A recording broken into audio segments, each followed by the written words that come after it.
In this video, we will be examining how Sherlock Holmes's character changes throughout the series of books by Arthur Conan Doyle.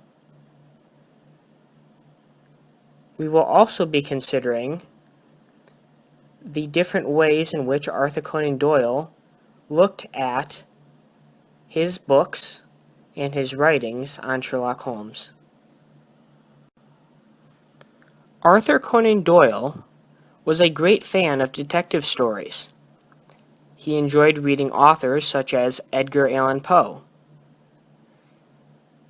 The problem with these stories was that the detectives always found out the mystery through pure chance or happenstance or luck or something like that. Being a scientific man, a medical doctor, Arthur Conan Doyle was interested in the creation of a figure that would provide a scientific evidence for his deductions. During this time period, Arthur Conan Doyle was a student at Edinburgh University.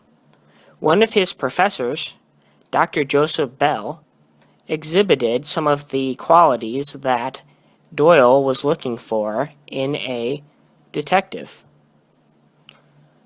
Dr. Bell had a remarkable knack when it came to powers of observation. He could diagnose a patient without the patient even having to speak to him, based on his observation of the patient's demeanor and the way he presented himself. He could also make inferences on the patient's social status.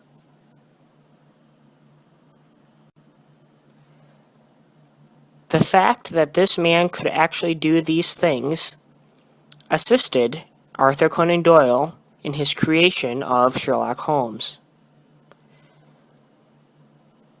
Like Dr. Bell, Sherlock Holmes is often cool and somewhat aloof from the rest of his colleagues.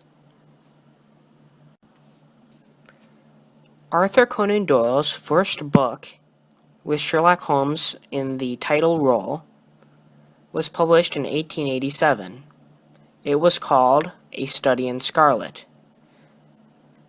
In this first book, Holmes is perceived as a very eccentric character, somewhat unhuman and cold, but capable of great wit in certain times.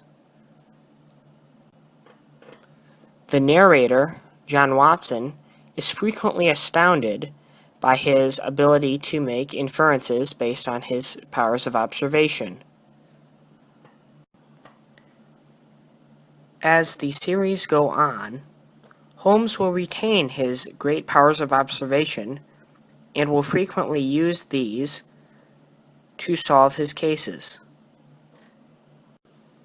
Following the success of Study in Scarlet, Conan Doyle released another set of short stories featuring Sherlock Holmes. These were entitled The Adventures of Sherlock Holmes. Holmes retains most of his qualities from the previous books. However, he does express his admiration for one woman by the name of Irene Adler.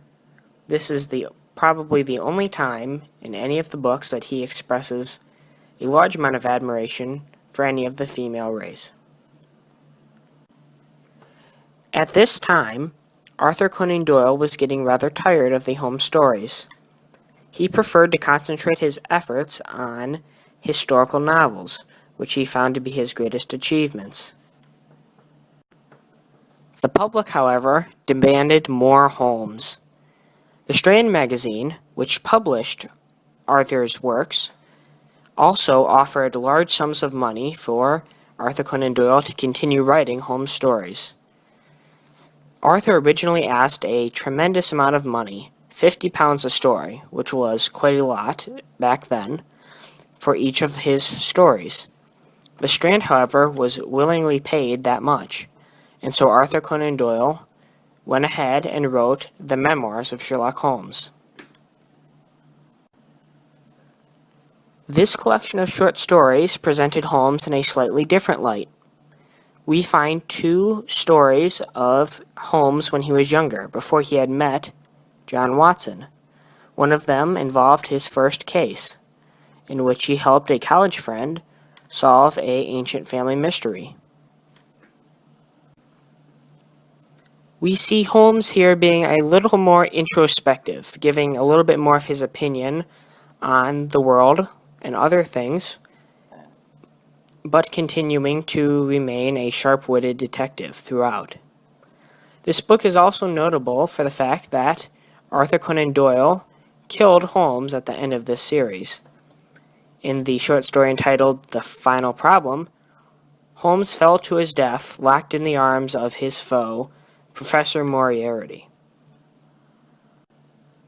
Despite the financial advantages of writing more Holmes, Conan Doyle had finally put his hero to rest. For 7 years, Holmes laid in his grave. The public continued to make an outcry. The Strand, losing money and subscribers after the loss of their most popular feature, was begging for more Holmes.